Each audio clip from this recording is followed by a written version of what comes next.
Shalom, shalom, mes bien-aimés, que le Dieu Tout-Puissant vous bénisse abondamment au nom puissant de notre Seigneur Jésus. Et Zanga Otobengin de Konabin, simple messager de Dieu. Le frère Jean, Nazako remercie na bandeko nyonso partout dans le monde ensemble nabino. Tozako ka ba message pe tozako partager ango. Tikanza mbaza na biso pe apesa biso zali ya kozanga pe kimia na ye pe kimia ya mwana Yesu Kristo za kati na biso pe kata mabuta na biso.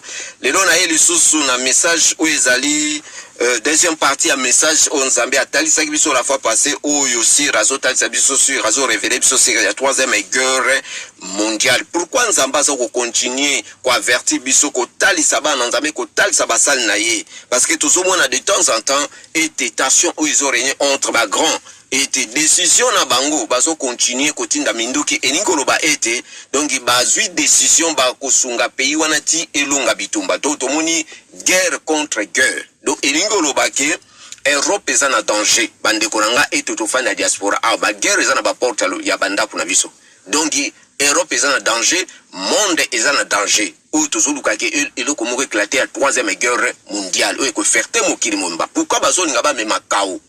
Alors, comme temps et comme moment était autobengi biso peuple noir, peuple autobengi continent Afrique, tout soit prise ya conscience, ya kotala, bato oyo yo balingeli biso bola mute, baza continuer ko souffrir biso, bazo linga toujours ba pays na biso était, ezonga toujours sima, tout moni était temps en temps que continent Afrique, eza dernière na ba continent nyoso.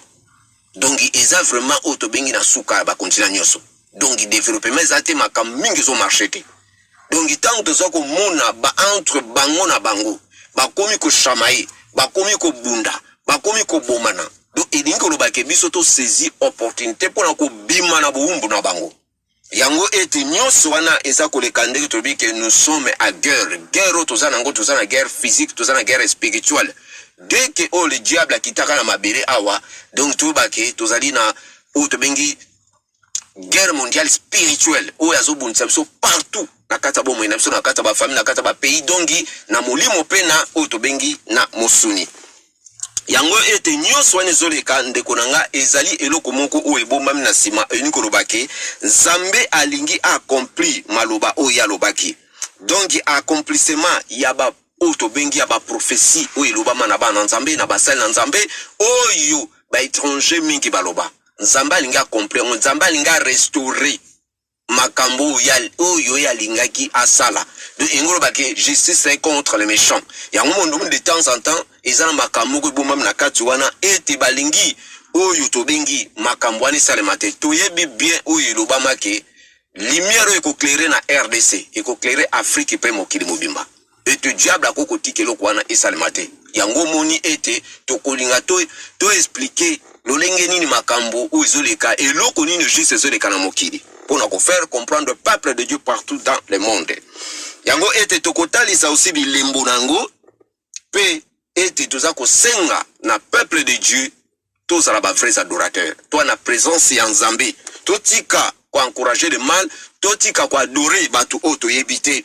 Pe tokotali sa pourquoi guerre ya est za ko continuer. Pourquoi RDC za menacer ma quasi par rapport ya ba pays mususu.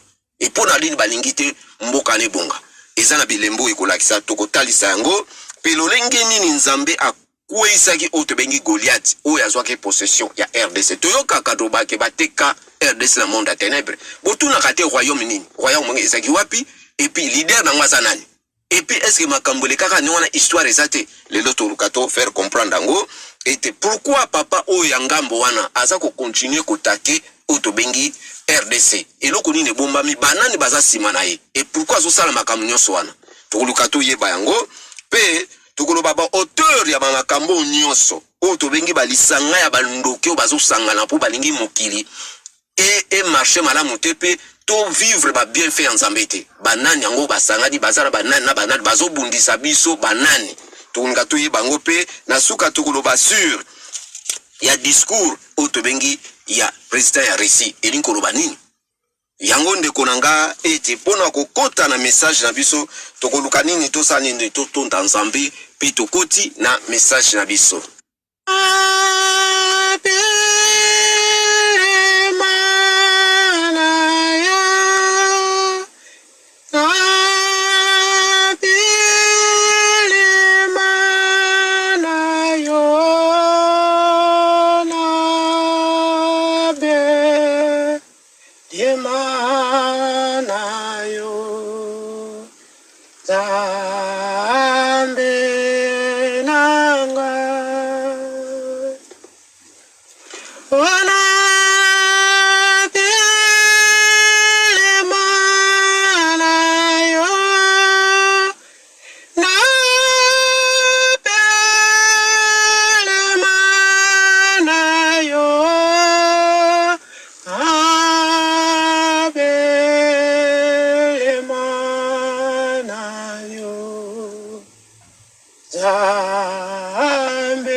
Père, Dieu d'amour, Dieu de miséricorde, Papa totundio peto commissionata au Seigneur aux anabiso banderiki no suka tika oto koloba Seigneur yo utiliser monoko na biso to bebi sinyo so eza volonté na yote petika kimia na yo zala kati na biso pe kata mabota na biso to sengi nyoso na kombo se moko ezali ya Yesu Christ azambikisa so peto sili koloba.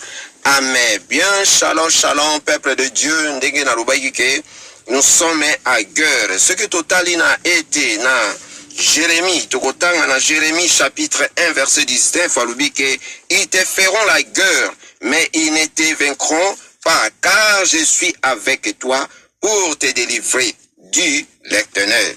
Ndekonanga ete nzambe alobi na biso na Jérémie ete bakosa na bino bitumba mbe bako vaincre binote parce que nzambe azakati na biso parce que c'est lui qui est en nous est plus grand que celui qui est dans le monde.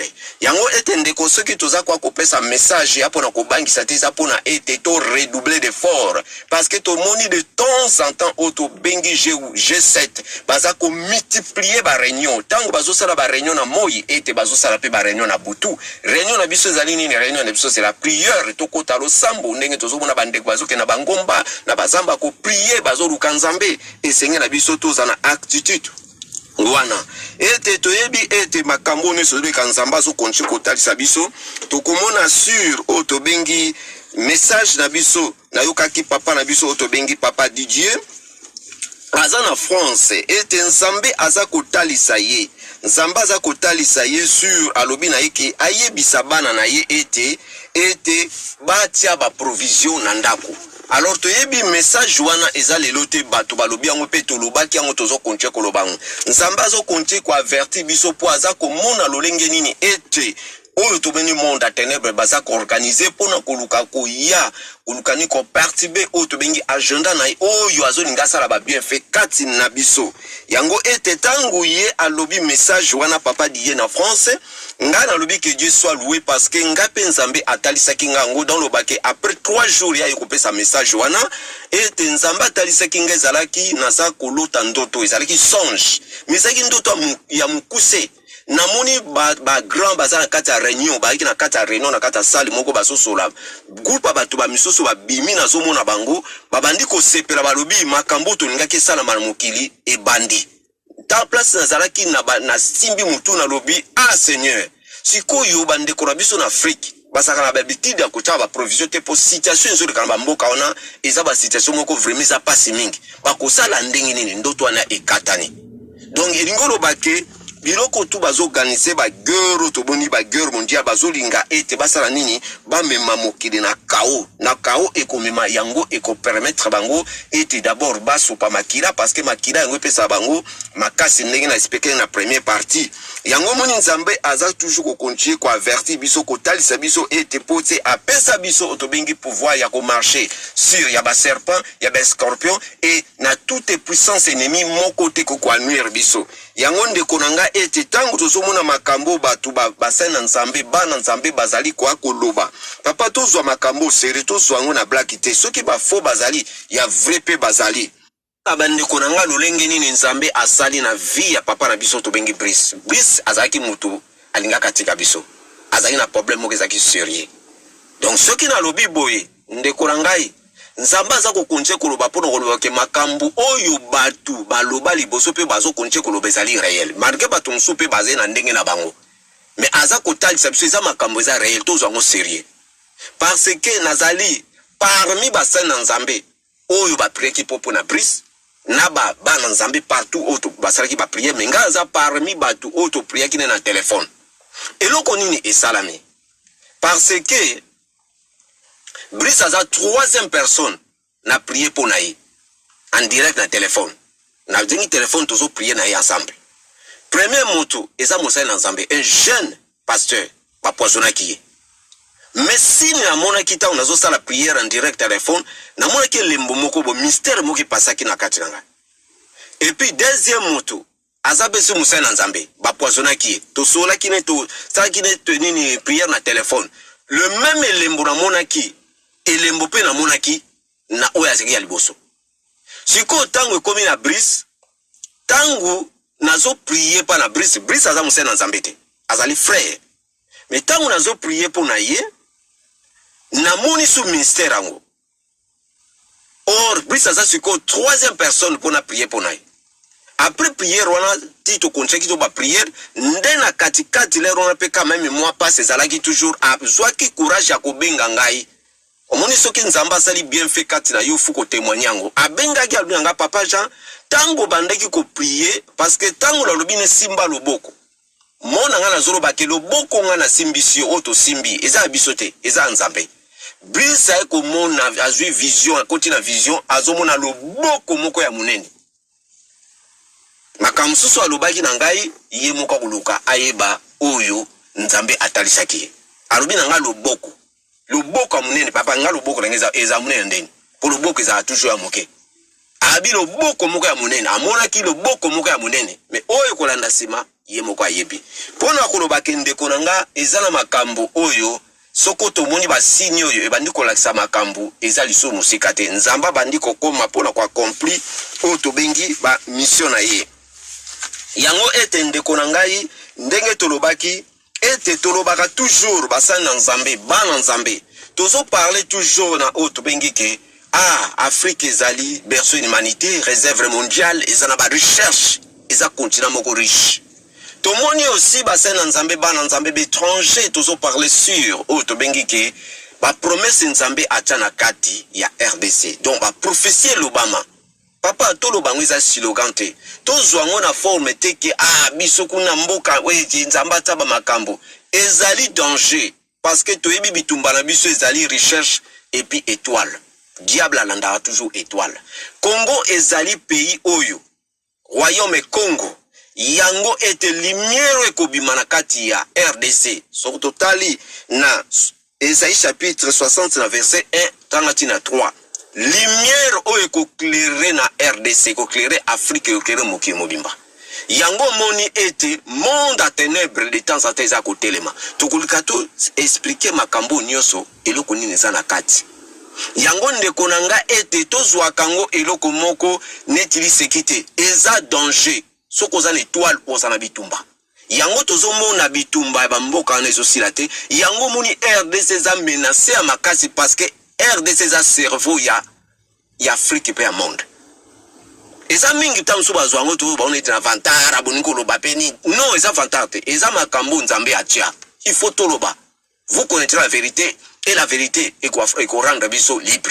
Il faut to yoba biloko oyo. Yango ndeko na ngana loba ke même na vie na yo, oza Joseph, oza Moïse, il faut keba. Il faut ba kotambola. Eza na ba couple mingi nzambe atia ba mission na kati na bango. Mais bazo tamba na ko banga nzambe te. Ba mission na mingi e bebi na kata ba vie na bango. Ndeko na nga soki ba tie biloko na se, lelo toza ko belela ba sana nzambe bozo telema na ba plateau boza ko loba ba message nzambe, promesse pesama mboko eza mboka nzambe boza ko lobango. Et le même bateau boza ko escroquer bateau. Le même bateau yo bozali ko kosa bateau. Na ba message mingi bozo fabriquer ba message. Ainsi dit l'Éternel nzamba lobité. Papa te ya bateau c'est que oza na message te ya Bible. Bible ça déjà ou eza prophétie. Papa toza komona être kozana promesse batia na kati na vie na yo to na kati ya pays na bino eza danger. Soko zo tambula na kobanga nzambe te. Soko zo conformer la parole ya nzambe te. To comme un exemple ya Joseph. Joseph ndoto ya pamba. Ndoto ya pamba oyo aloti. Ba interprétango me kaka famille aye benga bomaye. Likolo ya ndoto. Azaidi pe loko mo pe azwa ki bomenga ngote. Me benga bomaye likolo ya ndoto. Siko imaginer balobi ke lumière eko clairer na royaume Congo. Na RDC éclairé Afrique pe monde. Yo kasi diable akotika ngota. To konda to comprendre eloko ni ezana kati. Tumoni Joseph kolongwa ki ake en Égypte. Ba teki ake boumbu. Mais diable atika ki était. Moi c'est un patron naï a séduisé ba bimanaï. Mais Joseph azaki nani? Azaki obéissant, azaki muto aza vrai adorateur, atambraki na fidélité. Jamais miekutu ba ke nous tient na prison, mais jamais koko tourner auto bengi na mwasi ya patron naï. Parce que zota na pato et loka na satisfaire loka po na bief, mais de l'autre mona basana nzambe mi ko salango. Boko mi ko senga ba mbongo ko détruit. Alobino bozo bimasu na plateau nzambe ezamboka promesse. On se moque pas de Dieu. Vous savez nzambe moni nzambe nani? Vous soyez nani? Vous savez n'importe quoi bois koloba bloka nengo. ndeko na ngai vouloir ou pas bilembo bandi kolakisa nzambe oyo bino bozo sala même 10% le peuple congolais peuple ya royaume Congo bakotikala nzamba kozwana batu musu akotia tango ne soko ekoki oyo nyonso bozo tambula wana na mabe na bino oyo ya na makamba bosoto bokozala peri ndenge oyo tomoni les bana Israël bazaki peri na kati ya Egypte bokozala peri parce que boza toujours kozonga na kati ya Egypte na bandeko tozo kontie ko toujours ko adorer bato toyebite toza ko encourager le mal lelo tozo ganga pezo souffrir makamusu so tozo souffrir na mboka wana papa eza ponani eza o to ebike o to lonaki to encourager ka le mal mutabeti coup d'état bobeti maboko to comme ko adorer mais lelo sikota conséquence o tozo sibi mais nzamba za nzamba bolingo to komona nzambe ba bien fait o akontie ko sala bazo kontie ko bunda pona Congo yango ndeko nanga bilembo nini o ezali kolakisa bilembo nini o ezali kolakisa ke eteke makambo nzamba loba elingi ya accompli premièrement tozomona bato yo balingi bolamu na biso te bato yo bazo faire souffrir biso bato marqué tout ba pesa faute na biso poso pe tolingi to telema to telema et tellement bakotisi bakonjaso na ba domaine na bango mais tozomona bakomi ko chamaye bakomi ko bunda entre bango bakomi ko bumana et komi pena bakomi ko soa na vis-à-vis ezola tsasiko nzamba che ba na confusion nzamba linga sa la justice na contre les méchants nzamba linga restaurer otomoni nyo saloba parce que Dieu ne ment jamais o ya lobe ko salema tomoni déjà elembo za ko lakisa tozomona ngo awa to bandi ko vivre ngo tokoyeba pourquoi pe bitumana eloko nini bomba mina kati deuxième elembo toza komona o to bengi roi oyo ya Belge aye na Congo aye apesi discours a reconnaître ba oyo to bengi makambo mabe basala marqué mi bolubi ko discours a lobi na katika eza déjà kolakisa humilité ami kitisi pe eza kolakisa elembo de temps en temps fitire ya suna ba mokote babandi ko tala déjà lobi na bango ko mobulu eko ko klater na air nyonso donc il faut na que no bongisa bisiko to bebisa ezolakisa déjà bilembo papa bozwango légèreté eza bilembo ko molakisa makambo nzamba loba ekomi pembeni ndeko na ngami bongisa tambola na crainte de l'Éternel tambola na vie sanctification zala vrais adorateurs conformer la parole à nzambe parce que makambo eza koya eza so musikate toye komona elembo mususu o ezolakisa kozongisa oto bengi linu ya papa na biso Lumumba parce que ezo représenter bikwana ye ezo représenter nzoto ndeko nanga soki osaleli nzambe na kati ya cœur opese ke cœur minu na yo suki na yo même manzaka na yo eza na valeur toyebi ete mikuwa misusu epesaka vie mikuwa musu epesaka kufa so na bikufa ememaka calamité na mboka papa na biso azalaki otobengi héros azaki moto yo azaki na souci ya mboka elakisi pourquoi nde babomaki sauvagement tande ba kati butu babwaki na side ndenge basalaka otobengi Simon Kimbangu le prophète ndenge basaliye donc bamoni mutu moko pena azali na souci ya continent dai ya peuple noir yango babomaki ndenge wana lokola nyama mais surtout moni eloko ane zongi marge borobake lino ango peut-être papa on ezola sa déjà bilembo soki mikwane zongi na kata mboka ememaka bénédiction parce que za bato nzambe oya chakipe po batele msamboka so babiloko ne komosonga ezola sa bilembo elembo msusu eza ko lakso nzamba talisi biso boyebi mokonza monene oyo ya église ifalaya mingi ba regretter peut-être soki ayaki kime kokota na este ya kocha kimiate tokoyeba bango bato bazobundisa biso bazolo bape bayeba bato apete pourquoi visite na ye ezaki annulé ezama makamu sa nzambe nzamba lobi mbalo makila bozoluka bokosopa ngote ezalaki pona makile sopana ezalaki pona makambo nsusu engaki na mboka wana ingeza la catastrophe. Tango boza koyoka ba sana nzambe mingi ba pesa ba message avant ba nini oké, bo prier to prier makila ezalaki ya visite na ye. Pourquoi na lobby biloko wana nzamba azotalisango? Est-ce que boyebi bien que il fallait que na Russie,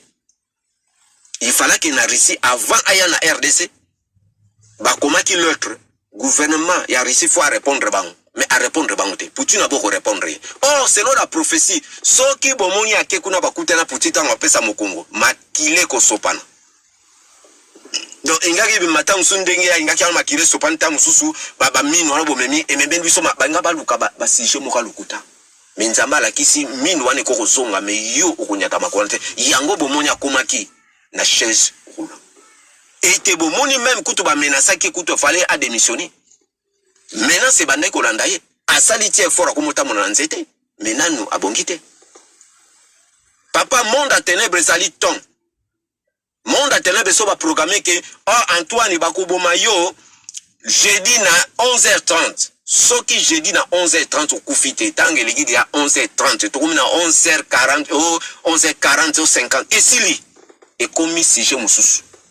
Donc miso et bébé ndenge pe et bébé. Donc ezola kisa bilembo. Tomoni était papa to bengi premier ministre Angleterre ayaki na wapi aye na pays voisin na Rwanda. Pourquoi pas so baza bato kimia ndenge bazoluka kina Ukraine koma kimia akuta na pena mokonzi na gouvernement na biso. Pourquoi boza ko soana boza bafa toza bato moko afandi sabango mais ake kuna ba sololi bango na entre ye na ye et puis azongi makamni ba solaki biso na minoto yebite. Et pourquoi basali ba corps ba réfugiés bayaka kuna na Rwanda et baba nini mibali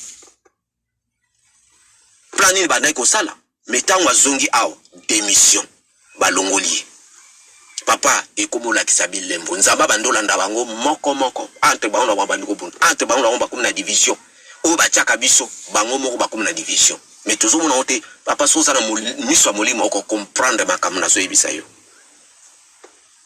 tomoni était confusion division ekotika na bango. Donc ezola kisa des gens otomoni babilembo oyo nzambe azali kotalisa si tanaye ezali susu musikate nyango ndeko na ngai tozala na bokebi nyonso pena koyebisa peuple congolais ete totika oyo tobengi kopense barrière pensée na kati na biso siri ya sujet ya kolobaki bameni minu ya pamba baye nango ole kutu bato baza na corps beskalete na bango eza mobimba baza pe libanda basalela pe mboka me bakipe oyo tobengi bakor na bango te botika kokize mokonzi ya mboka makamusu ya azosala ta musu pe ayebi na yango te eza biloko moko eza mystère ya nzambe. Papa nzambe soko sele na solo osaleki na cœur ya talaka apparence te atalaka cœur ezala mikuwa mususu epesaka vite ememaka calamité na mboka na koyeba na bato toza koloba eza na deux personnes o nga na yebi o bato minene o peut-être mingi baza kolobela eza na papa mboko ye papa wana alingaki akomisa Katanga république donc alingaka sa nini a diviser Congo moto yo nyonso akolinga diviser Congo akabola yango akobundana nzambe akobundana likolo yo kobundana na nzambe donc moto nyonso akozala traître donc yebozo ngo bundisa nzambe moto nyonso nga détruit Congo o azwa mabele ya Congo papa okozwa problème ndenge papa wana tiliwa imaki eza mystère sana kati lolenge moko na papa na biso mususu o to benga deuxième république na kotala ya taki papa boboto soko to solo baboto yebi ngana zo pe faveur na kati ya famille wana na mwana na yemoko mais malgré ça qui peut ba faveur mon père malamu te mais quand même bazala ki bien na bomoto ndenge nzamba sala aza papa boboto mais tant que so koti na monde wana ozo tambra l'esprit méchant esprit impie esprit mauvais Ils ont esprit quoi agir na ba fils rebelle. Il y a rébellion. Ils ont troisième personne à Trinité à diable. Le faux prophète. Mi quoi yande wana tang yo meme on moka sans au considérer ba vrai bassin dans Nzambe. To famille na ba vrai bassin Nzambe ba kuta na ba solo ba prier et comme ma calamité parce que aza moto atekaki âme na ye na diable. Tango boza ko ka ba magicien baza ko lobake ba evoka ki abimi papa abimi azopesa won ba nini aopesa won ba constitution aopesa won ba instruction.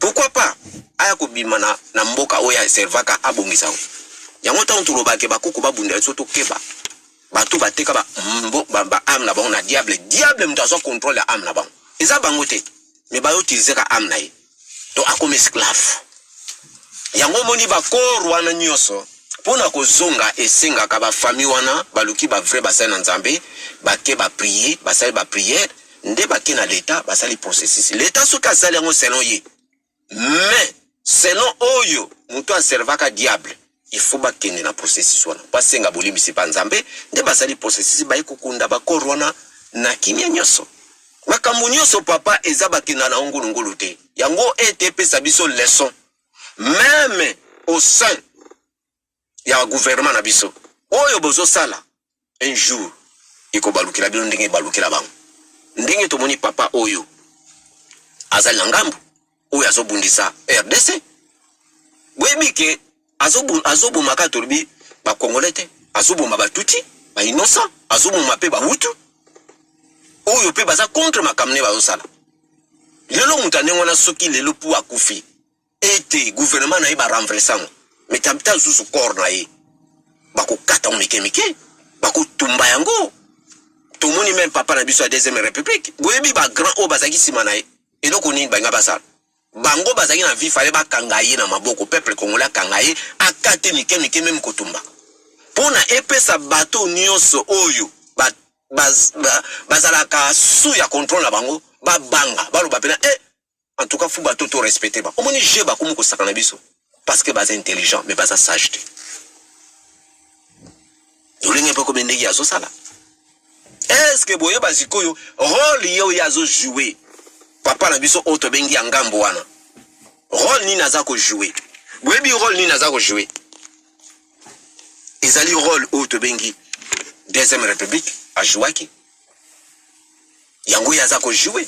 Mais sikoyo reine yaye na oya deuxième république ezali différent reine ya deuxième république ezalaki reine moko azalaki arenyaki makasi ezalaki na succès ya makasi pona nini nakanisi tokoloba na deuxième partie boyebake eloko nini eleka na kati.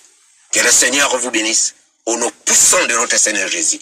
Nakasi tokombala sema nzamba za nabino tokokoma la deuxième partie na biso toko parler sur reine différence ya reine ya Kagame na Otobengi le maréchal eloko ni nzana kati wana eloko ni ne bomba na kati wana. Que le Seigneur vous bénisse au nom puissant de notre Seigneur Jésus. Bye.